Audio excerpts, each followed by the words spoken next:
Bonjour à tous et bienvenue sur notre webinaire sur Agathe et le bilan pédagogique et financier. J'espère que tout le monde va bien. Vous allez avoir le 3/4 d'heure donc avec moi sur ce sujet-là. On commence effectivement pile poil à l'heure à 14h30 et on devrait terminer sur 15h15 à peu près, avec un temps de questions-réponses bien évidemment. On vous propose de pouvoir communiquer avec nous par le biais donc, de différents outils dont je vais vous parler, parce que je ne sais pas si vous connaissez bien notre outil Livestorm. Moi, c'est la première fois que je m'en sers. Et donc, l'idée, c'est que vous puissiez vous familiariser avec ça. Vous allez avoir plusieurs outils pour qu'on puisse communiquer ensemble. Un outil de sondage, donc vous allez avoir 2 sondages à compléter là sur ce temps de participation. Et pour pouvoir y répondre, vous verrez apparaître un petit 1 sur le petit bouton qui s'appelle sondage. Et donc, c'est par ici que vous pourrez participer à ce sondage-là. Vous allez également avoir le chat qui va vous permettre de poser des questions, sachant que nous avons Laetitia qui est avec moi cet après-midi. Laetitia qui va être là pour répondre à vos questions, vous assister si vous rencontrez des problèmes de connexion, des problèmes de son, etc. Donc, on est en binôme sur ce webinaire. Voilà. Ensuite, il y a un autre moyen de communiquer avec nous qui est la logique de questions. D'ailleurs, Laetitia est en train de vous mettre une question de ce côté-là. L'idée, c'est que vous ne soyez pas obligé de poser plusieurs fois la même question, puisqu'il y a un système de vote. Et donc, tout simplement, vous allez pouvoir voter sur les questions qui vous paraissent très importantes ou en poser bien sûr de nouvelles, vous avez la possibilité de le faire. On répondra évidemment sur le temps de questions-réponses aux questions les plus plébiscitées dans la limite du temps disponible. Donc, n'hésitez pas à voter. D'ailleurs, dès à présent, sur la question qui vous est posée et que vous retrouvez avec le petit 1. Donc, pour que je puisse vérifier si vous avez bien vu ce bouton question, ce que je vous propose, c'est de voter tout de suite. Là, pour moi, j'ai une personne qui a voté, 2 personnes qui votent, 3 personnes qui votent, 4, 5. Ouh là là, ça monte, ça monte. Donc, effectivement, je vois que vous avez repéré cet endroit pour justement réagir aux questions et voter. Donc, c'est super. Je vois que certains ont vu. Bon, tout le monde n'a pas encore voté. N'hésitez pas à le faire pour qu'on puisse voir si super. Je vois que vous avez trouvé le bouton. Nickel.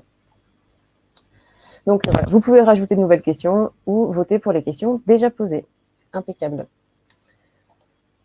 On va rentrer donc dans le vif du sujet qui concerne donc effectivement le BPF. Donc, on va refaire un petit point contexte sur justement le bilan PEDA cette année, comment ça va se passer. Ensuite, on verra les paramétrages à faire dans le logiciel. Donc, effectivement, il faut que vous ayez les droits d'admin pour le faire. Donc, effectivement, tout le monde ne pourra peut-être pas le faire, mais vous soyez au courant qu'il y a des paramétrages à vérifier. Ensuite, nous verrons quelles sont les fiches à compléter dans Agathe et enfin, quels sont les exports qui vont vous permettre de vérifier que toutes les fiches sont bien saisies avant donc notre deadline. Par rapport à notre contexte, ce que je vous propose donc par rapport au bilan pédagogique et financier, c'est donc de commencer par un petit sondage et donc savoir si vous avez déjà géré le bilan pédagogique, que j'apprenne à vous connaître. Donc, Laetitia a mis dans les barres d'action en bas de Livestorm le lien vers le sondage. Je vous propose donc de cliquer dessus pour pouvoir participer donc à ce questionnement, pour que je puisse savoir si vous avez déjà géré le bilan pédagogique ou si vous avez déjà fait le bilan pédagogique mais pas dans Agathe, etc., etc. Donc n'hésitez pas à répondre à ce sondage pour qu'on puisse voir justement quels sont vos retours sur le sujet.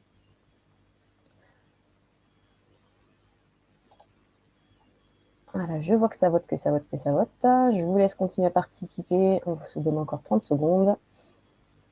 Donc, je vois que ça continue à évoluer. Je vous laisse 2 petites secondes, encore un peu. OK. Je vois que ça continue à voter un petit peu. Alors, ce que je vois donc effectivement dans vos retours, c'est que vous êtes 45% à avoir déjà géré le bilan pédagogique, mais en faisant tous les calculs à la main. Ce qui peut être un petit peu effectivement désagréable. 23% encore ne l'avoir jamais fait, ne même pas connaître le sujet. Donc effectivement, ça fait beaucoup de choses à apprendre. 18% qui l'ont déjà fait avec Agathe l'année dernière. Donc, alors si vous savez déjà faire avec Agathe et que vous l'avez fait l'année dernière, vous allez être tranquille, entre guillemets, cette année, puisqu'il n'y a pas beaucoup de changements. Donc là, on sera vraiment sur de la révision. Et 14% à ne jamais l'avoir fait, mais à connaître quand même assez bien la théorie. Donc voilà, très bien, impeccable. Donc effectivement, là, pour cette séquence-là, on est vraiment sur de la révision. Donc voilà, si vous connaissez déjà bien, vous connaîtrez aussi bien à la suite. Il n'y a pas eu d'évolution récente. Par contre, si vous êtes en découverte, c'est parfait, c'est à ça que va servir ce webinaire. Donc voilà, un petit contexte sur le bilan pédagogique. Effectivement, ici, on est sur donc la préparation du bilan pédagogique 2022 qui concerne la campagne donc 2021, donc qui va avoir besoin des données du 1er janvier 2021 au 31/12/2021, enfin en tout cas en fonction de votre année, de votre bilan comptable. Ça va dépendre de ça. Donc en principe, pour tous ceux qui sont sur l'année civile, la campagne de télédéclaration commence le 4 avril 2022. Et il faudra compléter les informations au plus tard au 31 mai 2022. Oui, c'est ça exactement. Donc pour tous les centres de formation confondus, que ce soit donc les centres de formation continue, les CFA, les centres de bilan de compétences, centres de VAE, etc., c'est tout en même temps. Il n'y a pas de deadline particulière en fonction de notre catégorie. C'est le même formulaire que l'année dernière, donc c'est pour ça que nous, niveau Agathe, on n'a pas de développement spécifique sur cette année. Et il faudra le télédéclarer donc sur le site Mon Activité Formation. C'est donc pas quelque chose qu'on envoie en papier, par exemple, pour ceux qui ne connaissent pas bien. Je vais vous montrer quelques petits éléments directement donc, sur Chrome. Vous allez avoir en fait effectivement ce type de bilan pédagogique. En fait, ça ressemble à ça, le formulaire du bilan pédagogique. Pour les plus anciens d'entre nous, avoir utilisé le bilan pédagogique et financier avant, on l'envoyait en format papier. Et donc, en fait, désormais, il se télédéclare. Donc, vous allez avoir en fait le site Mon Activité Formation que je vous montre à l'instant et qui va vous permettre en fait, donc déjà il faudra que vous ayez votre compte, que vous ayez créé votre compte, donc vous avez le bouton qui correspond ici. Et une fois que vous êtes connecté, vous allez avoir la possibilité de faire cette télédéclaration. Donc les informations qui sont aujourd'hui dans Agathe ne vont pas aller se pousser automatiquement sur le site. Vous êtes en fait dans Agathe pour travailler vos données, vérifier qu'elles sont correctes, etc. Et ensuite, vous aurez cette étape de télédéclaration. Donc, pour pouvoir vérifier que, je vais y arriver, envoyer les bonnes informations sur le site donc, de Mon Activité Formation. Pour cela, donc pour vous aider, donc évidemment, il y a ce webinaire. Vous avez donc le formulaire du CERFA, donc on vous envoie tous les liens dans le replay. Cet élément qui permet de se rendre compte des informations dont on a besoin. Vous allez avoir également le lien vers la notice, puisque c'est quand même pas forcément tout à fait évident, tout ne coule pas de source, et donc en plus des informations que je vais vous communiquer, vous avez une notice qui va vous permettre de savoir dans votre contexte qu'il faut renseigner. Et on va également vous envoyer le lien du Centre Info, qui vous communique en fait chaque année globalement un guide pour tous les prestataires de formation pour le téléchargement gratuit du guide juridique. Donc voilà, c'est quelques éléments qu'on va vous envoyer parce que c'est plus simple, ça vous permettra d'avoir tous les éléments à votre disposition. On vous enverra tout ça avec le replay. Voilà pour le contexte global. Comme je vous le disais, concernant Agathe, au niveau du contexte, pas de grosses évolutions puisque le formulaire n'a pas évolué depuis un petit moment maintenant. Et donc, vous allez avoir déjà les derniers développements si vous êtes sur des versions récentes. Vérifiez que vous êtes bien au minimum en version 4.42. Nous sommes actuellement sur la version 4.46, donc à minima que vous êtes en 4.42. Et si vous êtes sur une version ultérieure pour le bilan pédagogique, vous êtes tout bon. La 4.42 complète des évolutions concernant le champ gestion au niveau de la session cycle. Cycle court comme cycle long, c'était la même chose, puisqu'avant, en fait, c'était systématiquement à remplir dans la session que vous étiez en gestion interne ou que vous sous-traitiez ou que vous étiez sous-traitant. En fait, il fallait vraiment le faire pour chaque session et pour chaque cycle. Et en version 4.42, on vous a donné la possibilité de paramétrer, donc dans les paramètres généraux, le fait que vous êtes systématiquement sous-traitant ou que vous sous-traitez systématiquement ou que c'est systématiquement chez vous que ça se passe, donc pour vous éviter une saisie inutile au niveau de la session et des cycles. Et il y a eu ensuite, donc toujours sur la 4.42, un développement qui a été fait pour que si vous êtes en multi-entité et que certaines entités sont en fait finalement les sous-traitants et certaines entités sont les sous-traitants, que vous puissiez en fait le paramétrer par défaut. Donc de toute manière, on va voir ça tranquillement tout à l'heure quand on sera sur la partie paramétrage pour que vous puissiez avoir un peu plus d'informations sur ce sujet-là. Et donc, en tout cas, ce qui est important à cette étape-là, c'est de vérifier que vous êtes bien en 4.42. minimum. Normalement, vous êtes bien sûr souvent plus avancé que ça. Je vais à présent vous parler des paramétrages à réaliser pour vous assurer qu'au niveau d'Agathe, vous êtes parfaitement bien paramétré. On va voir un certain nombre de paramétrages qui vont être intéressants. Alors en particulier pour les clients qui étaient avec Agathe depuis assez longtemps, puisqu'il y a eu des évolutions avec les évolutions donc, de 2018. On a fait évoluer le bilan pédagogique et financier à peu près sur cette période-là, avec la réforme. Et donc, pour les clients qui étaient déjà avec nous, avec Agathe avant, il y avait des paramétrages qui étaient valables et puis qui ont dû évoluer. On va donc vérifier ensemble que ces paramétrages ont été faits sur notre base, puisque c'est important, et éventuellement peut-être les adapter, parce qu'il est parfois intéressant de savoir traduire, par exemple, les listes ou certains autres éléments. On va parler aussi du type de contrat, pour que ce soit très lisible et facile d'utilisation dans le logiciel. Alors, je vais vous montrer de quoi il retourne quand je suis en fait tout simplement dans Agathe. Et là, je pense en particulier à notre statut des participants au niveau du bilan pédagogique et financier, le statut des participants qui va venir alimenter le bloc F. Ici, vous avez effectivement des valeurs qui sont correctes, hein, puisque ça a été imposé au moment de la mise à jour du logiciel, il y a déjà un petit moment quand le formulaire a changé. Et on a ici salariés d'employeurs, particuliers, autres, apprentis et personnes en recherche d'emploi. Ce sont des valeurs qui correspondent finalement à notre formulaire. Et donc, il ne faut pas changer et dénaturer le sens pour les 5 valeurs du haut. Par contre, on a le droit de s'adapter, et c'est-à-dire que autre, si on ne se rappelle pas à quoi ça correspond, et c'est pas forcément évident de s'en rappeler, ce qu'on a la possibilité de faire, c'est tout simplement de faire des traductions pour que vous ayez en fait la possibilité que ce soit plus lisible pour vous. Donc, ça veut dire que autre, je vais en modifier le sens. Je vais donc aller dans admin. Donc, c'est-à-dire qu'on va rentrer un petit peu pour les personnes qui ont les droits d'admin dans cette partie-là. Donc, admin, gestion des données de l'application, gestion des listes. On va aller dans le thème ici, bilan pédagogique. Et ici, au niveau du statut des participants. Autre, ça ne me parle pas assez. Ce que je veux, c'est pouvoir traduire. Donc, j'ai le petit crayon sur la droite. Je vais donc pouvoir mettre entre parenthèses, donc par exemple, salarié du privé, qui ne rentre pas en fait dans la partie du haut, du public, pardon. Salarié du public. Là, on a ici les salariés privés. Là, on va avoir ici les salariés publics. On va pouvoir indiquer les bénévoles. On va pouvoir indiquer également les personnes qui sont à leur compte, par exemple. Alors, je ne les invente pas, hein, tout simplement. Ce que je vais faire, c'est que si j'ai un doute, je vais aller dans la notice et je vais pouvoir aller en fait vérifier sur le bloc F qui sont la catégorie autres, donc les agents publics, la formation des dirigeants non salariés et la formation des bénévoles.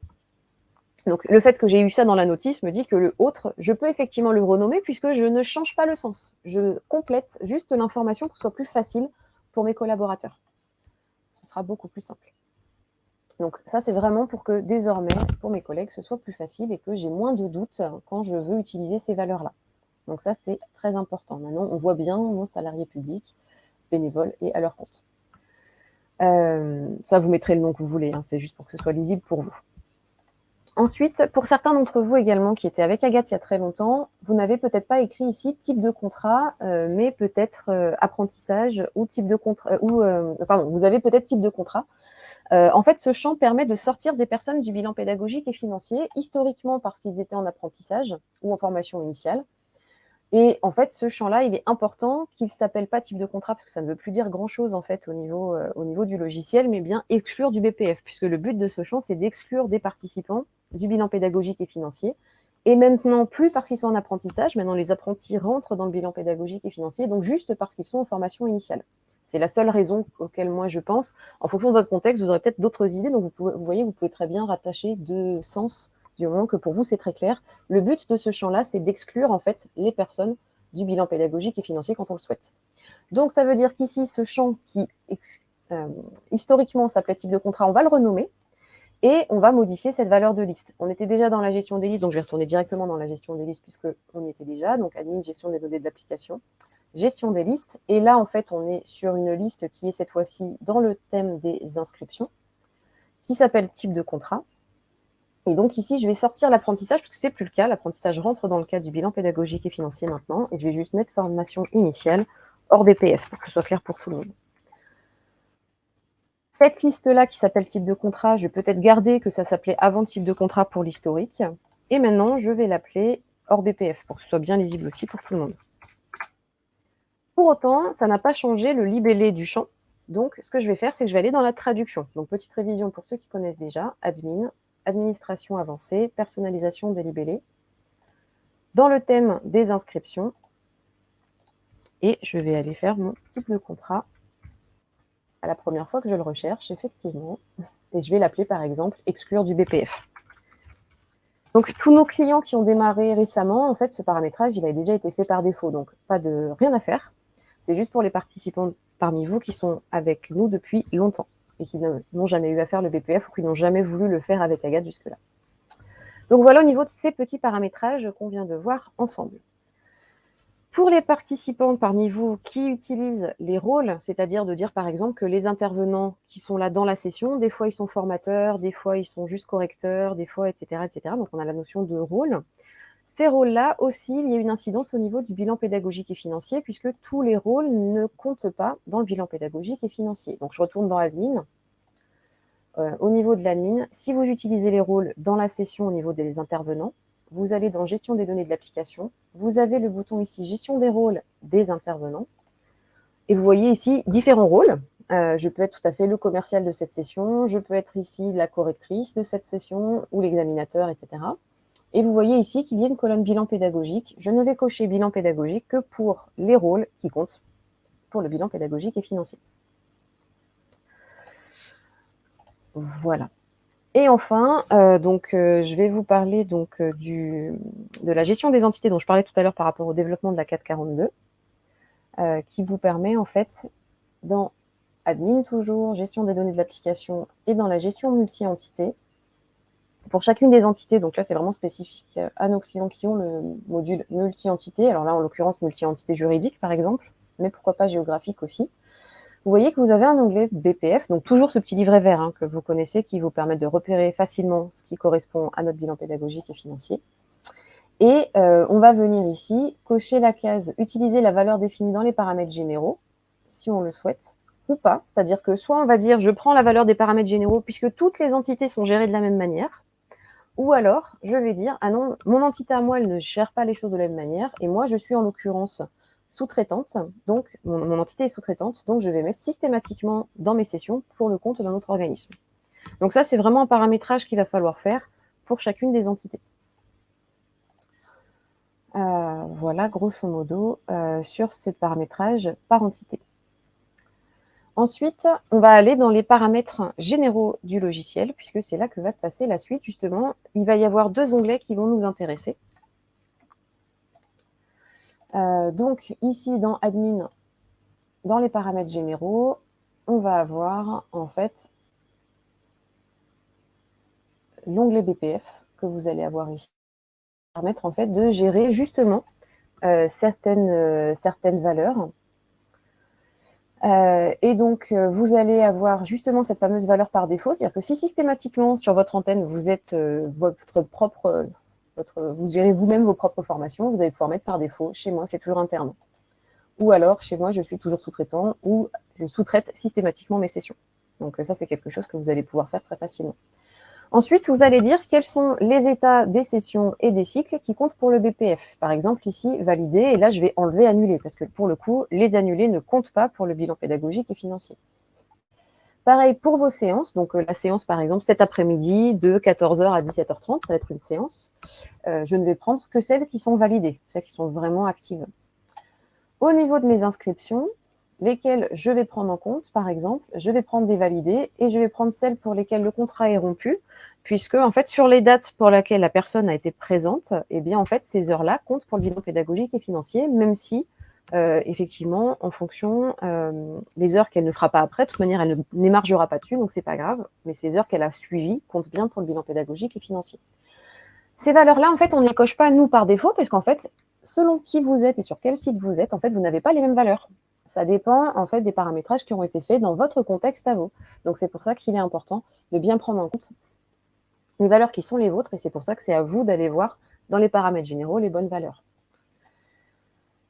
Ensuite, vous allez avoir un certain nombre de paramètres qui sont ici, pour vous expliquer, dans vos inscriptions, vous pouvez avoir plusieurs payeurs. Vous pouvez avoir, par exemple, le participant, l'entreprise, le groupe, l'OPCO, et puis peut-être parfois, selon les paramétrages qu'on a fait en fonction de vos besoins, puis vous avez peut-être fait vous aussi en complément, vous avez peut-être d'autres payeurs complémentaires. Des OPCO complémentaires, on a jusqu'à 10 payeurs différents dans une même inscription. Et donc, il est important de pouvoir dire qu'est-ce que ces payeurs ont comme caractéristiques, puisqu'en fait, au niveau du CERFA, pour vous expliquer, on n'a pas 50 types de payeurs, on n'en a pas 10 comme on en a dans Agathe. Il y a d'un côté les entreprises, de l'autre les organismes gestionnaires des fonds de la formation professionnelle continue. Donc on pense au PCO, on pense la Caisse des dépôts, tout ce type de structure. Les pouvoirs publics, donc on pense évidemment au Pôle emploi, on pense à la région, etc. Et on va avoir les particuliers, bien sûr, et les autres organismes de formation avec lesquels vous êtes en partenariat. Ça veut dire qu'on a 10 types de payeurs dans Agathe et on n'en a que 5, grosso modo, au niveau du bilan PEDA. Donc, ça veut dire qu'il faut qu'on dise à Agathe, quand c'est un participant, ça rentre dans la case particulier que je viens de vous montrer sur le bilan pédagogique. Quand c'est la société, c'est dans la case entreprise, c'est normal. Quand c'est OPCO, ça doit aller dans la case organisme gestionnaire des fonds de la formation professionnelle. Quand c'est un autre OPCO, bon, OPCA, il y a des vieux noms qui sont restés, et bien ici, on va dire que c'est aussi une case organisme gestionnaire des fonds. Si c'est une autre entreprise, on va dire que ça va rentrer dans la case entreprise. Donc, c'est vraiment un jeu de reconnecter les liens, quoi. Si vous avez des difficultés à faire ce paramétrage-là, vous nous contactez. Et si vous avez du STF ou que vous avez vraiment juste ce petit souci, on vous aidera, mais c'est très simple à faire. Ensuite, ici, au niveau des inscriptions à exclure, ça correspond au champ inscription à exclure, donc que je vous montrais tout à l'heure dans l'inscription. Normalement, ça doit être renseigné, ça doit correspondre à la valeur de liste que vous avez paramétrée tout à l'heure. Donc, pour répondre à la question d'Hakim que j'ai vu passer tout à l'heure, effectivement, les personnes qu'on va exclure du BPF, c'est celles qu'on voit ici, ce seraient les participants qui seraient en formation initiale, un collégien, un lycéen. Je sais que ça ne correspond pas à beaucoup de personnes chez vous, mais j'ai certains clients qui sont à la fois un peu formation initiale et un peu formation continue. Donc, comme ce n'est pas le même cas de figure, effectivement, il faudrait les sortir pour ceux qui sont de formation initiale, qui dépendent donc du ministère de l'Éducation nationale et pas du ministère du Travail. Et ensuite, vous avez du coup le chiffre d'affaires. Comment vous le calculez? Si vous facturez avec Agathe, vous allez pouvoir mettre sur le chiffre d'affaires facturé. Ça inclut effectivement l'information que certains de nos clients ne facturent pas avec Agathe. Et donc, pour eux, on ne peut pas se baser sur la facturation. Il faut donc aller sur le montant des inscriptions qui va permettre de faire ces calculs-là. Donc, voilà sur les paramètres qui sont disponibles sur cet onglet BPF. Ensuite, il y a un paramètre au niveau de l'inscription qui va être de possibilité de mettre le statut par défaut. Alors, ça dépend vraiment de votre activité. Si vous êtes à 100% sur systématiquement des participants qui sont salariés, par exemple, vous pouvez tout à fait le mettre par défaut. Si par contre, c'est quelque chose qui est plus variable, des fois vous avez des salariés, des fois vous avez des particuliers, des fois vous avez des personnes qui sont bénévoles ou à leur compte, des fois des apprentis, il vaut mieux éviter d'utiliser ce paramètre, puisque sinon vous allez avoir une valeur par défaut, vous allez penser l'avoir complétée, et en fait parfois par erreur, donc il vaut mieux ne pas l'utiliser. C'est vraiment quand 100% finalement de vos stagiaires, ou presque 100% de vos stagiaires ont toujours le même statut, pour vous faciliter la saisie et ne pas perdre de temps. Voilà, pour ce paramètre-là. Au niveau des paramètres, grosso modo, c'est à peu près tout ce qu'on a. Tout le reste, ensuite, ça va être de la saisie. Voilà. S'il y a d'autres questions, vous n'hésitez pas. De toute manière, on répondra tout à la fin. Toutes les autres questions que je ne réponds pas en live, je répondrai à la fin. Au niveau des données à saisir, donc, effectivement, vous allez avoir un certain nombre de fiches qui contiennent des informations importantes pour notre bilan pédagogique et financier. Vous avez peut-être repéré, elles sont toujours identifiées avec un petit livret vert. On va aller dans Agathe, bien évidemment. Donc, au niveau de votre catalogue, ou de la liste de vos formations, selon comment vous l'avez nommé chez vous, toutes vos actions de formation, modules, etc., cursus, vous devez avoir coché, quand c'était le cas, dans l'onglet, alors que nous avons renommé il y a quelque temps BPF, peut-être que sur votre base, il s'appelle encore Autres, donc les autres traductions qui pourraient vous aider à identifier bien cet onglet qui est hyper important, qui est le deuxième onglet dans l'ordre d'affichage. Ce deuxième onglet que nous, on a renommé BPF, quand vous faites modifier, vous devez avoir coché si ça compte pour le bilan pédagogique ou pas.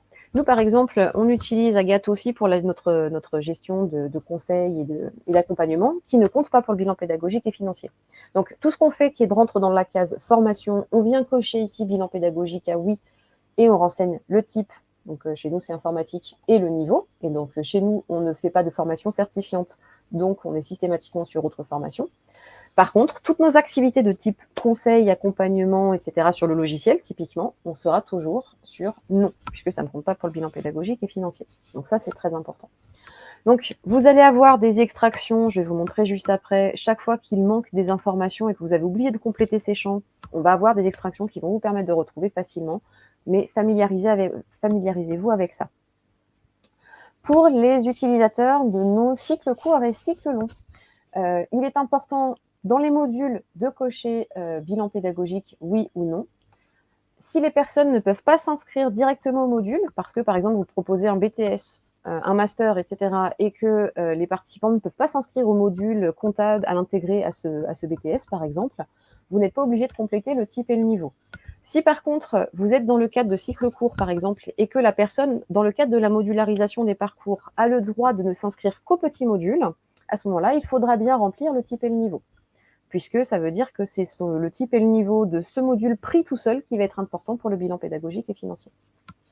Donc, en gros, s'il n'y a pas de modularisation des parcours, on ne remplit l'information qu'au niveau du cursus. Si modularisation des parcours et possibilité de s'inscrire uniquement un petit module, on doit bien remplir dans chacun des modules l'information du bilan pédagogique et financier avec le type et le niveau.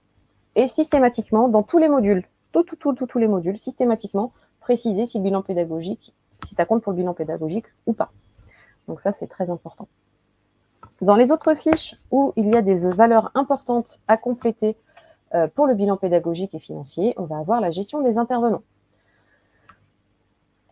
Et donc, dans vos fiches de tous vos intervenants qui animent des formations, vous allez avoir, dans l'onglet général, j'ai cliqué trop vite, dans l'onglet général, vous allez avoir un champ statut avec un petit livret vert. Les 2 valeurs qui sont actuellement valables et qui sont les 2 seules visibles pour les clients les plus récents, ça doit être personnel de votre organisme ou sous-traitant. Ceux qui sont anciens et qui utilisaient Agathe depuis longtemps avec nous, par exemple, vous savez qu'à l'époque, il y avait bénévole, il y avait salarié en CDI, salarié en CDD, etc. Ces valeurs ne sont plus valables et ne comptent plus. Donc, si vous avez toujours des valeurs comme ça dans votre base avec des formateurs qui sont toujours attachés à des valeurs qui sont avant 2018, il faut vraiment nettoyer votre base pour que ce soit uniquement ce statut-là qui soit renseigné, donc soit personnel de votre organisme, soit sous-traitant. Ça, c'est important aussi. Vous allez avoir également la liste des prestations dans laquelle vous allez devoir vous assurer, si c'est une formation qui compte pour le bilan pédagogique et financier, une prestation qui compte pour le bilan pédagogique et financier, vous assurez que le bilan pédagogique est bien coché à oui. Donc là, c'est un coût de formation, bilan pédagogique est coché à oui, c'est impeccable. Si vous vendez des frais de déplacement, par exemple, il faut faire attention, ça compte pour le bilan pédagogique, mais par contre, ça ne doit pas rentrer dans le chiffre d'affaires traditionnel du centre de formation, ça doit rentrer dans une autre catégorie qui est autres produits au titre de la FPC. Vous irez dans la notice, il y a d'autres cas de figure. Et donc, typiquement, il faudra à ce moment-là que dans ces prestations très particulières, vous ayez coché l'origine autres produits au titre de la FPC. Donc, très important de bien compléter cet élément pour ce qui compte dans autres produits au titre de la FPC, c'est-à-dire ce qui n'est pas de la formation, mais des produits annexes. Je vais enregistrer et fermer, bien sûr. Dans les fiches tiers, personne morale, il y a également, par exemple, pour la Caisse des dépôts, des informations à compléter pour vous faciliter la saisie au niveau de l'inscription. Là, ce n'est pas obligatoire, c'est juste de la facilité de saisie. Donc, je vais dans Modifier et au niveau de l'origine des produits, ce champ ici, il va y avoir la possibilité de dire que la Caisse des dépôts, systématiquement, tout le chiffre d'affaires doit aller dans organisme gestionnaire des fonds de la formation professionnelle. Vous pouvez le faire de préférence pour tout ce qui va être des financeurs, par exemple la région, le Pôle emploi, etc. Les OPCO, c'est très intéressant de pouvoir le pré-remplir en fonction du cas de figure, bien sûr. Pour la région, par exemple, vous mettrez pouvoir public, pour le Pôle emploi aussi. La Caisse des dépôts, en l'occurrence, rentre dans organisme gestionnaire des fonds de la formation professionnelle. Et donc, effectivement, vous allez pouvoir le renseigner. Ça va le préfixer, vous faciliter le travail quand vous serez dans l'inscription et ça évitera les erreurs. Donc ça, c'est très important. Dans la fiche tiers personne physique, vous pouvez remplir le statut du participant à condition que ce soit quelque chose de stable parce que la personne ne change pas souvent, finalement, de statut. Si c'est quelque chose qui est mouvant et que sur une inscription chez vous, je peux venir dans le cadre du salariat, mais vous proposez d'autres choses dans lesquelles je peux venir en tant que particulier, vous n'êtes pas obligé de le remplir dans la fiche tiers. Ça peut être quelque chose de facilitant, mais ça peut être aussi source d'erreur. Donc, si vous pensez que ça dépend trop et que c'est pas intéressant de mettre dans la fiche personne physique, Vous pouvez masquer le champ, ça fait partie des paramètres existants. Et à ce moment-là, par contre, il faudra être très attentif de bien le compléter au niveau, donc bien évidemment, vous le connaissez déjà ce champ, au niveau du statut, donc de l'inscription. Et c'est ce statut-là qui va être hyper important et qui va être pris en compte au moment du bilan pédagogique et financier. Donc voilà, au niveau des données à saisir qui sont importantes, qu'est-ce que j'aurais pu oublier? Évidemment, dans la session cycle, vous avez 2 éléments importants. C'est effectivement au niveau d'une formation, je vais en prendre une au hasard, formation Agathe par exemple.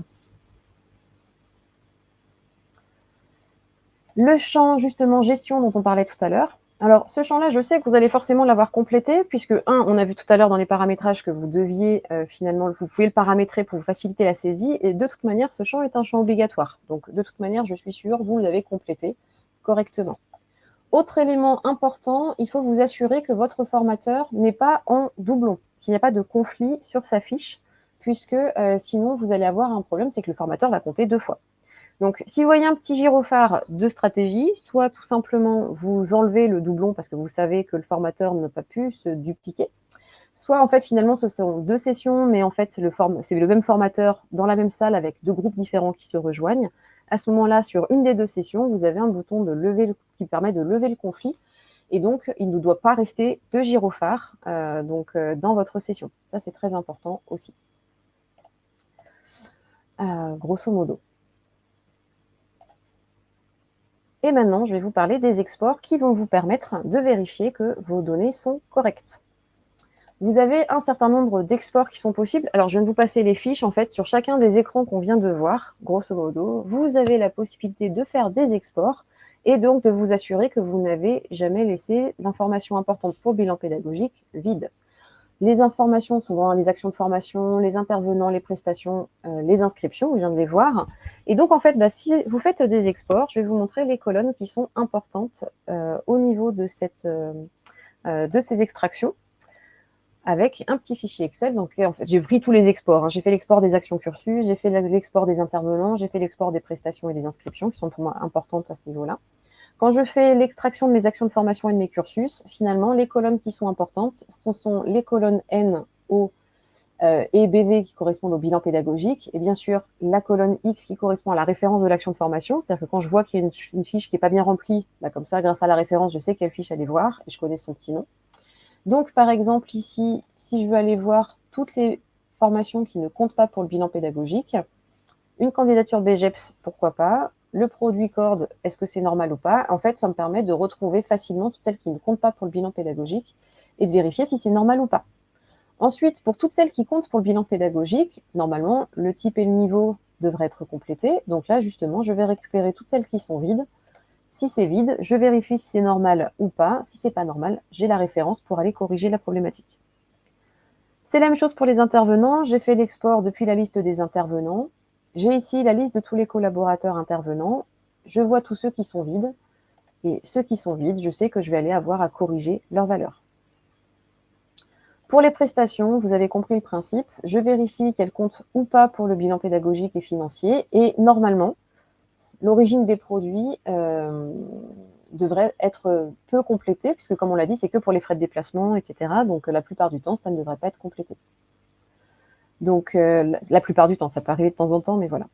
Et enfin, au niveau de l'inscription, ce qui va nous intéresser, c'est est-ce que le statut est bien complété? Donc pareil, est-ce que c'est vide ou pas? Et est-ce que le fameux champ type de contrat dont je vous ai parlé tout à l'heure, que j'ai renommé pour que c'est plus de sens, est-ce qu'il est très rempli? Il ne devrait pas être beaucoup rempli, puisqu'en toute logique, vous ne devriez pas avoir beaucoup de valeurs de cet ordre-là complétées. Donc, parce que vous avez peu quand même de formation initiale, il y a quand même, la plupart de vos activités font que vous comptez quand même beaucoup pour le bilan pédagogique et financier. Voilà au niveau des exports. Après, ça, ce sont des exports qui sont intéressants, mais on a également des contrôles au niveau des analyses, des états et des analyses d'Agathe. Donc, la première des choses que vous devez faire, c'est de saisir vos présences et vos absences dans Agathe, et c'est la première chose à faire, quoi qu'il en soit. Ensuite, deuxième chose, c'est d'aller au niveau de votre Agathe dans Analyse et publipostage, et de mettre en mots-clés bilan, et de chercher bilan pédagogique, vous cliquez dessus. soit par entité, soit pour toutes les entités d'un coup, sur la période qui vous intéresse. Vous n'êtes pas obligé d'attendre la fin d'année pour vérifier que vos données sont correctes. Moi, je vous encourage à vérifier très régulièrement sur ces états de contrôle. C'est très pratique. Une fois que vous avez saisi les présences, vous avez des boutons ici d'export. Donc, ça va vous permettre de vérifier, par exemple, tous les intervenants dont le statut n'est pas renseigné. C'est un peu la même chose que les exports qu'on a vus tout à l'heure. Là, il va les regarder par rapport aux sessions que vous avez planifiées et pour lesquelles vous avez saisi des présences. Donc, c'est pour ça que je dis que c'est important d'avoir fait les présences avant. Et là, je vois que pour ces 5 formateurs-là, ils sont intégrés dans des sessions, les présences ont été saisies, et pour autant, ce sont des sessions qui sont validées, donc dans l'état de validation du bilan pédagogique et financier.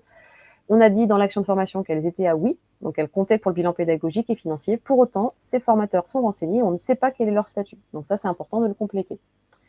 Vous allez également avoir d'autres cas, donc tous les cas qui sont intéressants qu'on vient d'évoquer ici, plus d'autres qu'on n'a pas encore vus, qui sont plutôt liés aux données financières.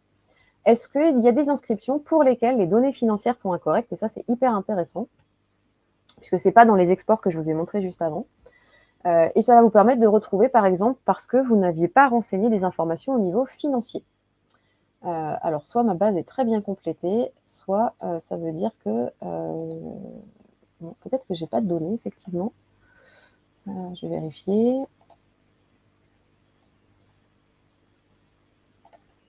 J'ai peut-être pas de données sur cette fiche-là. Ah, si, ça y est. On arrive avec le petit fichier Excel qui va me dire, donc oui, il y en avait quand même quelques-unes. J'ai pas cliqué sur le bon bouton, visiblement.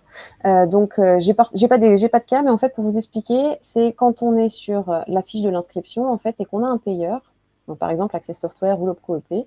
Si je rajoute un coût, par exemple, au niveau de l'Opco EP, et que ici, j'ai bien organisme gestionnaire des fonds de la formation, mais mon cadre de financement n'est pas complété, et bien en fait, tout simplement, il va me le signaler dans l'export que je viens de vous montrer.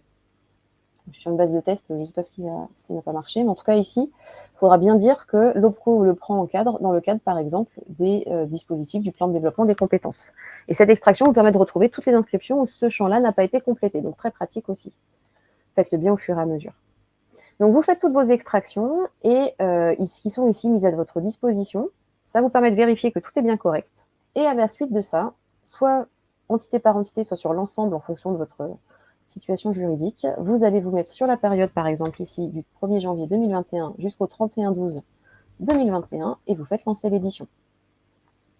Quand vous faites lancer l'édition, ça vous permet donc d'éditer votre bilan pédagogique et financier au format Excel, ce qui va donc vous permettre donc, de vérifier en fait les données que vous retrouvez un peu sous le même format que le PDF que vous avez vu tout à l'heure. Et évidemment, comme je vous le disais tout à l'heure, ce document-là ne va pas s'exporter tout seul sur la plateforme de télédéclaration. Il va juste vous permettre d'avoir les bonnes données que vous allez pouvoir ensuite reporter sur le formulaire de télédéclaration du gouvernement. Donc ça, c'est très important. Je vous fais juste un petit focus sur les colonnes F1, F3 et F4. Soyez bien vigilants. Si vous avez bien fait vos extractions, normalement, vous n'aurez pas de problème. Si vous faites la somme ici de vos données qui sont ici, donc là on est à 3263, vous devez avoir en F1, F3 et F4 les mêmes données. Ça c'est très important, c'est comme ça que ça fonctionne. Normalement vous devez avoir les mêmes données avec des ventilations différentes. Donc voilà ce que j'avais à vous évoquer pour le bilan pédagogique et financier. Ici, ce qui va être important, parce que j'ai repris ici dans mon document, ce qui va être important, c'est de tester et de vérifier que tout est conforme, que tout est conforme, tout de suite. C'est-à-dire que vraiment, vous n'attendiez pas le dernier moment pour pouvoir vérifier, faire vos extractions, lancer l'édition de votre bilan pédagogique et financier. Il peut arriver que vous ayez des difficultés, soit par exemple vous n'ayez pas pu faire les paramétrages qui sont dans la documentation utilisateur qu'on va aussi vous renvoyer. Hein. Tout est documenté sur ces éléments-là. Vous rencontrez des difficultés, etc. C'est important que vous ne vous y preniez pas au dernier moment. Si vous attendez la date limite, le 30 mai, pour nous poser une question, il suffit qu'on ne soit pas disponible, etc., pour être en difficulté. Donc vraiment, c'est très, très important de vous y prendre longtemps à l'avance pour avoir aussi le temps de corriger les données, toutes les fiches qu'on a vues ensemble, les exports, faire tranquillement vos extractions pour vérifier que tout va bien.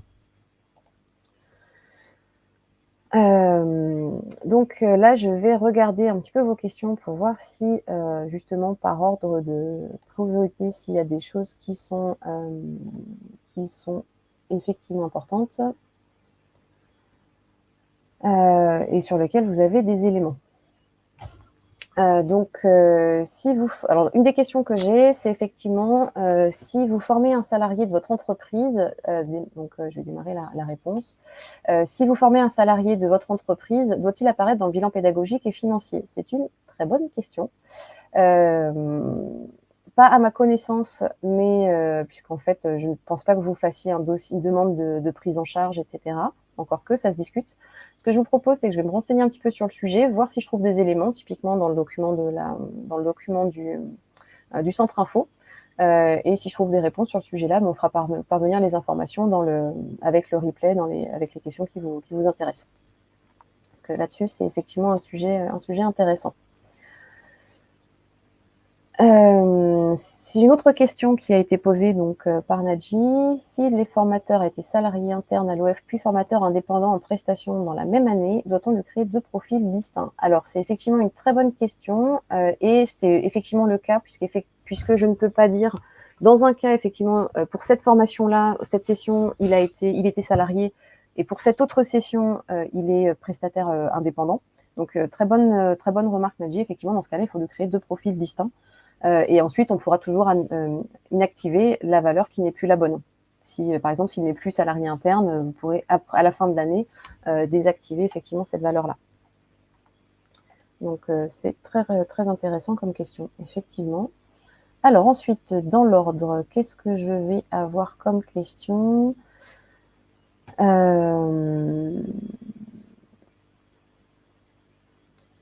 Alors, si on paramètre c'est à calculer sur la question de Samuel. Si on paramètre, donc j'ai essayé de lire, si on paramètre chiffre d'affaires calculé sur le chiffre d'affaires facturé, donc c'était les paramétrages que j'ai montrés tout à l'heure pour les clients qui facturent avec Agathe. Comment obtenir un bilan pédagogique correct, sachant que certaines inscriptions peuvent être facturées en dehors de l'exercice comptable? Donc effectivement, si la facture est faite par exemple en 2022, alors qu'elle porte sur l'activité de 2021, la facture, le chiffre d'affaires qui est généré, comptera bien sur l'exercice 2022. Par contre, les heures réalisées compteront pour l'exercice d'avant. Donc ça, c'est important. Imaginons qu'on soit le 15 janvier et qu'on a eu le temps de profiter de notre foie gras et de notre champagne, et que en fait, finalement, quand on revient de congé, on a effectivement à facturer tout ce qui est lié à l'exercice de l'année dernière. On peut quand même faire des factures sur l'exercice précédent en mettant par exemple 31/12/2021 pour qu'elle reste sur l'exercice comptable de l'année passée, en gros tant que la clôture comptable n'a pas été faite. Donc ça peut être une solution pour que le chiffre d'affaires reste bien sur l'année précédente, même si on est effectivement sur la fin d'année. Par contre, on peut faire ça sur une période un petit peu donnée jusqu'à ce que le comptable vous dise stop, on ne peut plus le faire. Ça, après, c'est le comptable qui connaît les règles beaucoup mieux que moi. Et je sais que ça se fait beaucoup sur certaines structures. Par contre, à partir du moment où la clôture comptable est faite, où on n'a plus de possibilité de facturer sur l'année précédente, bien effectivement, ça comptera, mais c'est comme ça que c'est marqué effectivement dans la notice. Tout ce qui est facturé sur l'exercice comptable de l'année 2022 doit être sur le bilan pédagogique de l'année 2022. Donc ça, c'est normal. Et quoi qu'il en soit, en revanche, les heures passées, si elles sont faites en 2021, elles compteront en 2021. Il n'y a pas de report, en fait, quel que soit le moment où c'est facturé, les heures sont bien faites sur l'exercice comptable où c'est passé. Alors, je ne suis pas très à l'aise, j'ai pas oublié de cliquer sur répondre en direct, donc là, je l'ai fait en live.